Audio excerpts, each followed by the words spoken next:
and welcome to this session of Pilates with me, Tanya Ross. We are going to take you through a Pilates Kebab.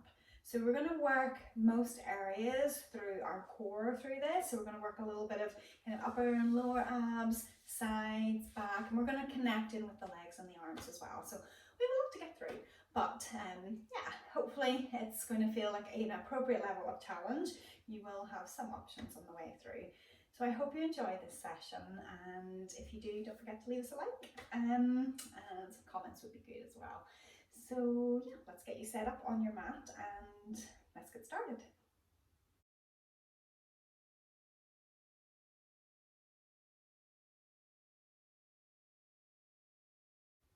So bring yourself into a seated position.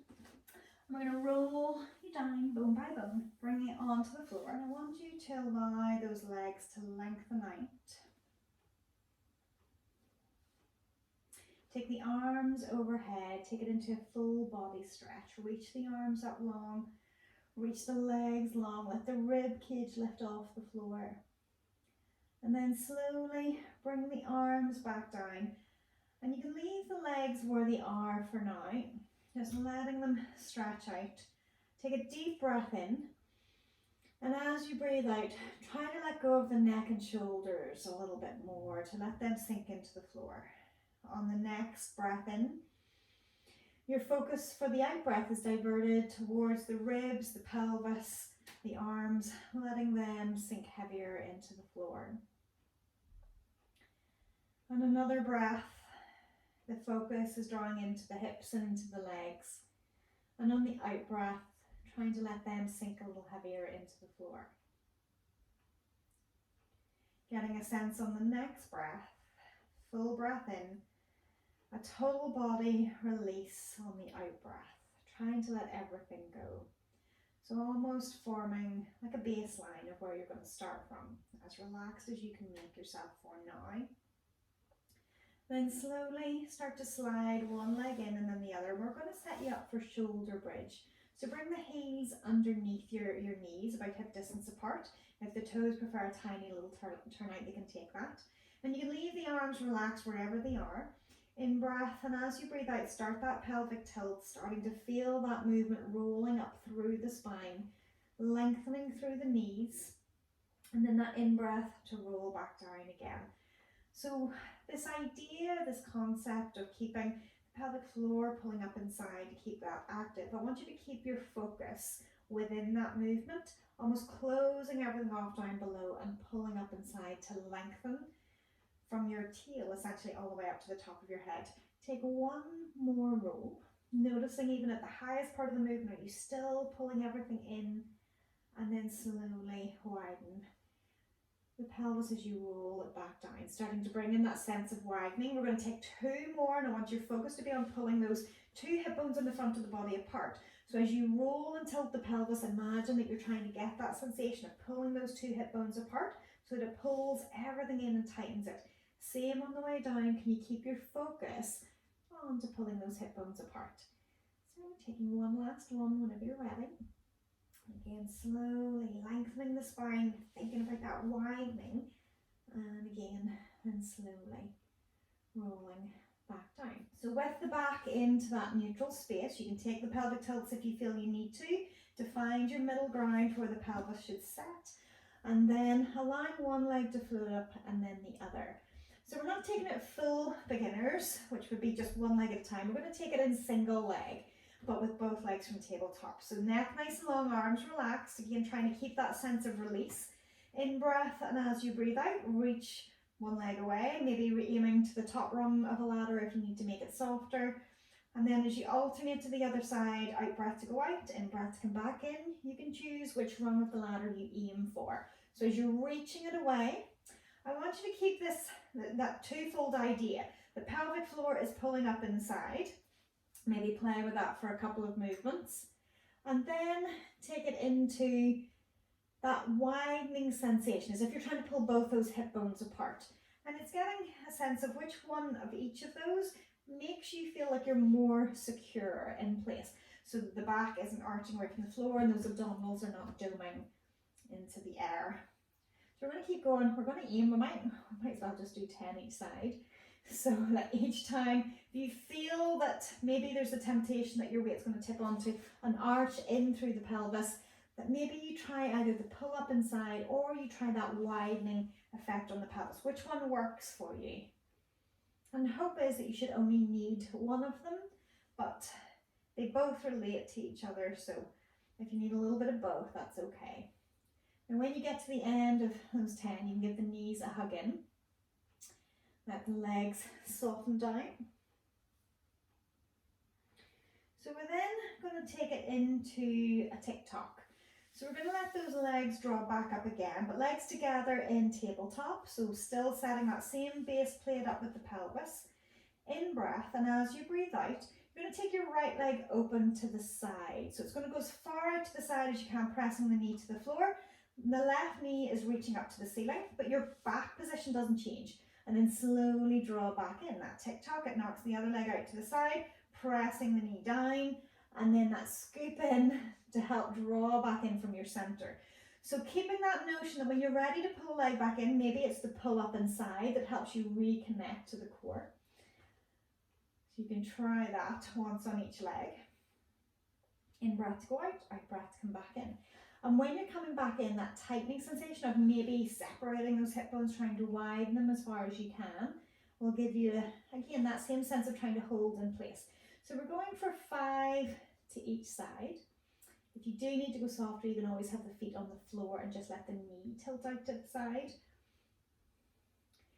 So when you get to the end of that 5th one, again, you can soften the legs in just for a little hug. So soften it down through the pelvis. And then we're going to take you onto your side. So lengthen the body out. You can bring the feet to the floor, bring it onto your side. And set up that long straight body line. So arms straight underneath if you can. If you can't, you can always bend it, but try to go for the straight line. Legs straight, hip line fully open. And I want you to get that sense that you're not sunken through the rib cage or the waistline. You're trying to keep everything lengthening. So the pull up inside sometimes lends itself better to when you're trying to really lengthen. But again, you could still go with the idea of trying to widen the hip bones. So that feeling should increase that space underneath you. So you're holding the top leg lifted and you're going to take that bottom leg lifted as well. So we're trying to hold both legs up, but if that feels like that's too much, then you can always lower the bottom leg if it doesn't feel right, especially on your back.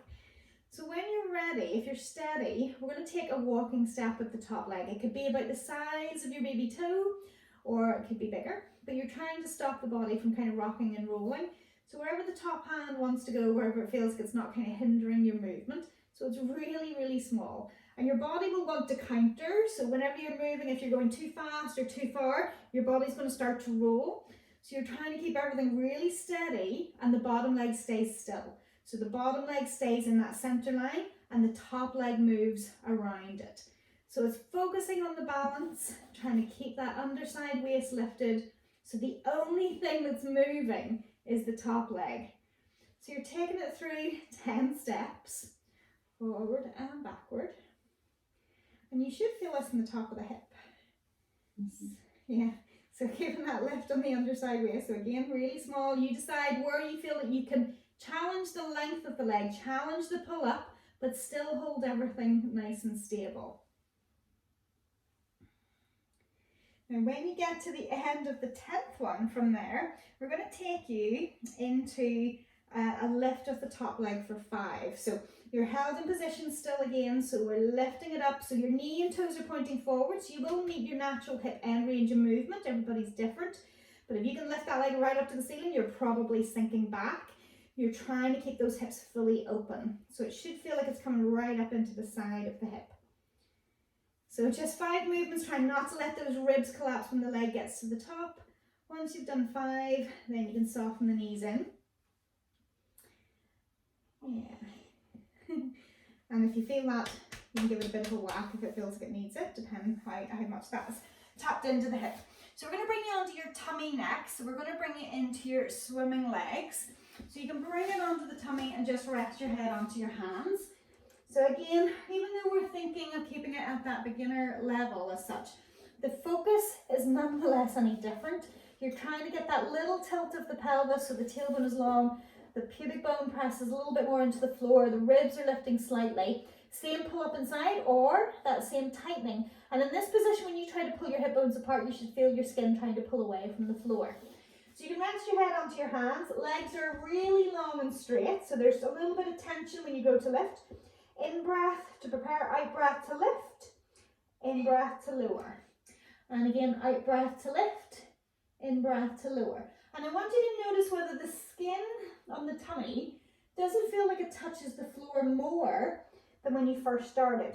So you're still trying to pull those two hip bones wide apart. And your glutes should now be working. So they're going to try to tilt your pelvis. So with that pull of the two hip bones apart, it should feel like you're trying to keep that skin pulling away from the floor underneath you. Okay. Once you've done 5 each side, we're going to change you into diamond press. Let the legs go loose, bring the toes together, let the heels fall apart. So your glutes shouldn't be used at all. Arms stay on the floor. On the in breath, you're lifting through the chest. Arms are doing nothing. Out breath to lower. Just taking it through 5. Again, in breath to lift. Keep the ribs, that sensation of them trying to draw up from the floor. So you're lifting up from the mid back as opposed to just from your neck. So 5 lifts. When you get to the end of that 5th one, I want you to notice whether your heels have come together. Is your glutes, are they squeezing so that your heels have come together, or can you keep them relaxed so it's no butt action at all? So then from there, we're going to bring the legs about hip distance apart. So this time you're allowed to have some connection down into the legs. Keep the hands connected to the hip, in breath to lift, out breath to lower. And I want you to get a sense whenever you're lifting, the neck is still long, you're diamond press with that lift, but do you feel that you're still pulling the skin tight between those two hip bones? So when you're lifting, you're still trying to get that feeling of pulling those hips wide apart. Now when you've done the 5 through there, you can bring the hands in underneath the shoulders, in breath, and as you breathe out, push it back to child's pose. Just let everything lengthen, arms reaching nice and long. Take an in breath, and as you breathe out, we're going to set you up onto your other side. So you can draw it up into box, whether you need to turn around or what you need to do, but find your way onto your other side. And once you get there, again, hip line open, arm long and straight, ribs are lifted, waistline lifted, top hand wherever it feels it gets more comfortable. When you're ready, float the top leg, hip height. Can you bring the bottom leg up? If that is painful, you can leave it down there, but otherwise keep that space in there between the ribs. So you'll now know whether you're on your wobbly side or not, potentially. So you're taking those 10 movements again, top leg moving forwards and backwards. No counter movements going on. So you're trying not to let the bottom leg move forward or backwards. You're trying not to let the top shoulder kind of move forward and backwards as well. That's another counter movement that will happen, or will want to happen. So just keep on choosing the size of the movement that feels like it's a challenge to keeping those two hip bones pulled wide apart, as well as that sense of being lifted and lengthened through the spine. Lifted through the ribs, so that you can feel that that gap is there underneath you. Now when you get to the end of your 10 steps, then we're going to take that top leg up to the ceiling. When it gets up there, just notice is the space still there underneath the ribs. So it's trying to keep that long lift, keep pressing back into the heel as you lift, still keeping that widening going on in the tummy. And when you get to 5, we're going to bring you onto your tummy. Hands underneath the shoulders. Again, it's just that little mini half press up.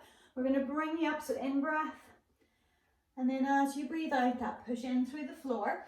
So we're going to take you in through your box press ups, but we're still aiming to try to keep the elbows narrow. So set it up, wide fingers, arms long, shoulders hug down into the socket as if you're externally rotating those upper arms.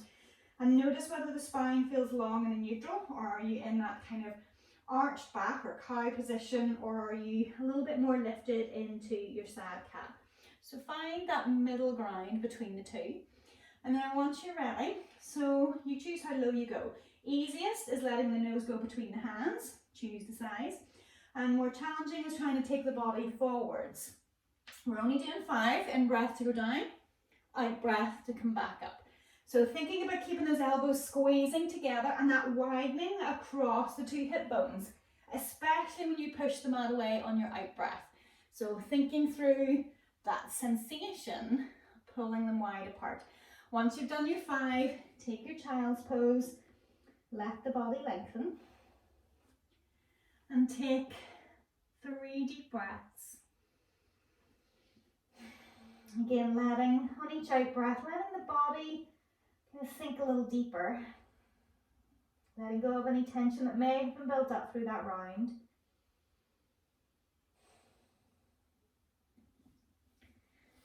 And when you get to the end of your 3rd in-breath, just walk the hands back and bring it up into kneeling. So, from seated, you're going to roll the spine down. Now we're going to take this movement in a tempo. We're going single leg stretch, but we're going to take it as ride your bike. So open the shoulders, let the arms relax, feel long through the neck. Noticing that neutral spine is in place, I hope. That sense of the pull up to make you centered, or that widening across the 2 hip bones to feel like, yeah, everything's engaging. When you're ready, in breath, and as you breathe out, float one leg up and then the other into tabletop. So get a notion from there. Does it feel like you're still connected? The back of the pelvis is on the floor, the back of the ribs are on the floor, and the lower back, there's a tiny little gap, a little airspace. Okay, when you're ready, 2-2 tempo. 2 movements per in-breath, 2 movements per out-breath for 5 breaths. That's 20 leg counts. Maybe it's a mini bike, or maybe it's a large bike. Maybe you're almost sliding up through the mat as well. So you can choose 2 movements per in-breath, 2 movements per out-breath as you go.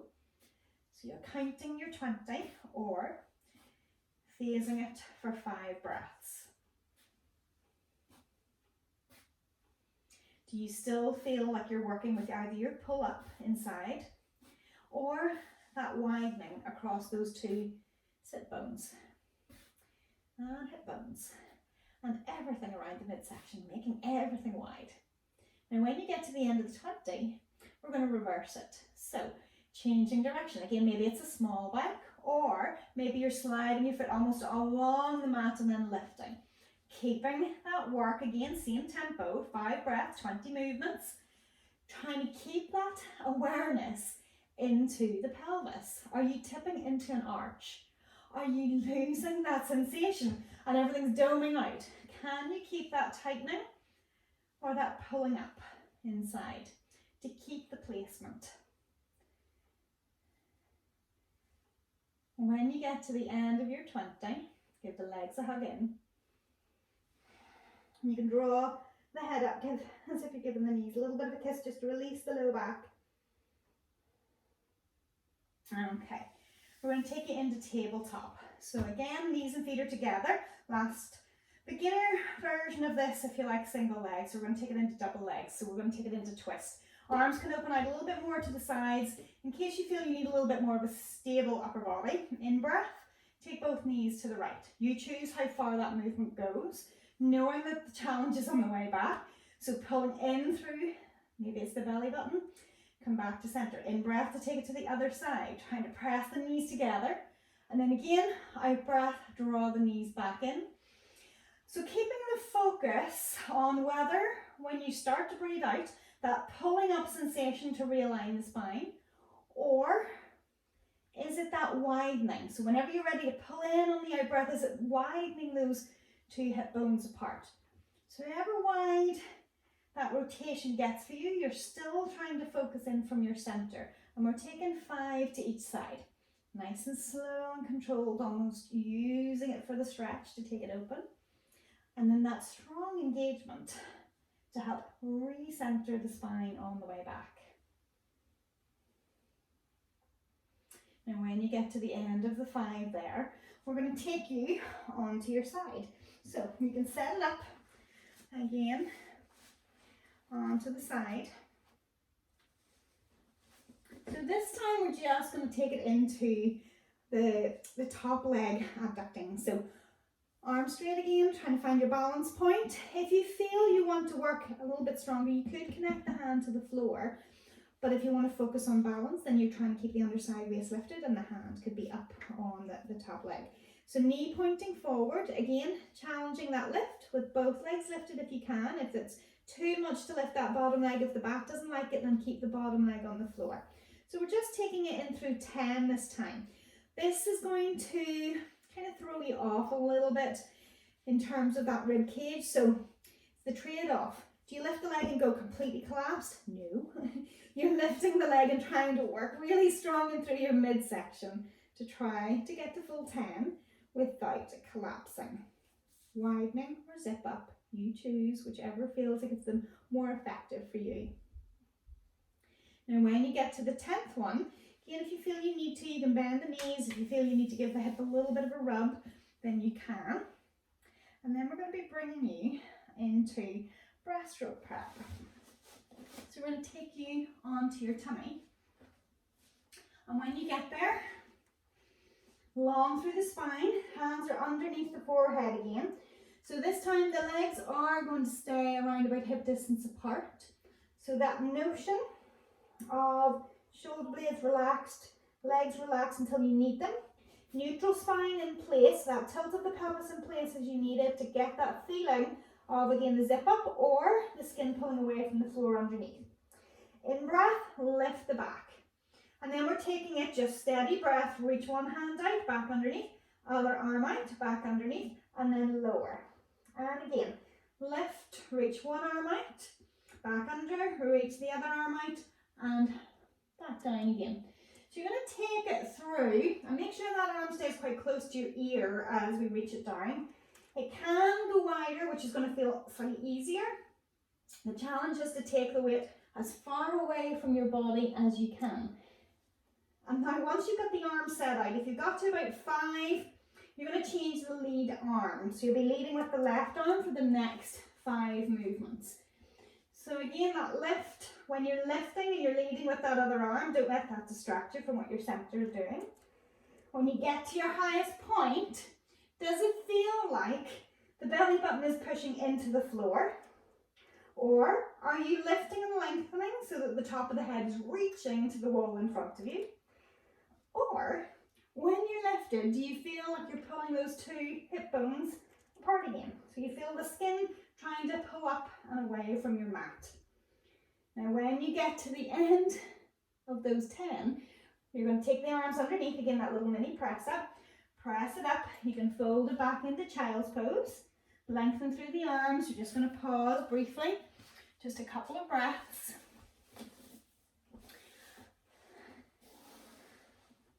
And then we're going to bring you into your other side. So orientate yourself as you need to. Long straight body line again. Hip line open. Shoulder just down into the socket a little bit. Neck nice and relaxed. Getting that sensation again in the setup that whichever you're using, either the zip up length or the widening of the hip bones, do you feel lifted in the underside waist? So you know where you're going, lifting the top leg. If you can, you're lifting the bottom leg as well. Hip height, and then the top leg is working into the abduction. You're taking it away from the midline. You're trying to use that outer hip and also try and keep stable through the waistline as you do it. So zipping up for 10 or that widening effect for 10. But overall, your whole body should feel like it's really lengthening on the way through. So it shouldn't feel like you're shortening down in that hip angle that you're creating. A forward hip angle, it shouldn't be coming forward and flexing at the hip. It's pure side movement. Now when you get to the end of your 10, we're bringing you onto your tummy again. And we're going to be taking our press ups again. The difference for these press ups is we're going from the floor as your starting point. We're taking it for 10.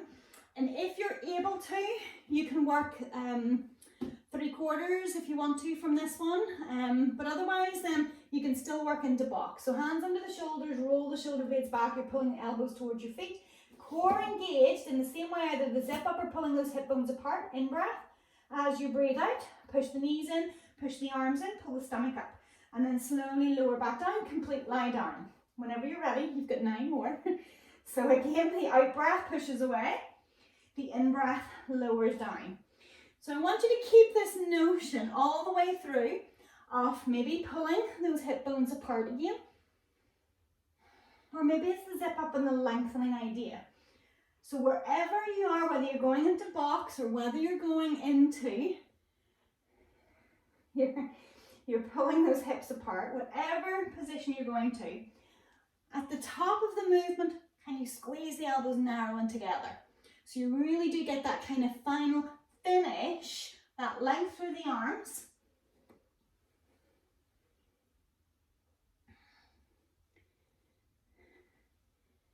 And again, when you get to the end of your 10th one, you're going to take a child's pose. So you can push it up, that press, fold it back, and we're going to pause for 3 breaths. So when you take it into your child's pose, you can lengthen the arms. If you want to relax them, you can do. Let the elbows soften, the head soften. And with each out breath, again, trying to let the body sink a little deeper into the floor to release any tension that may have built up from that round.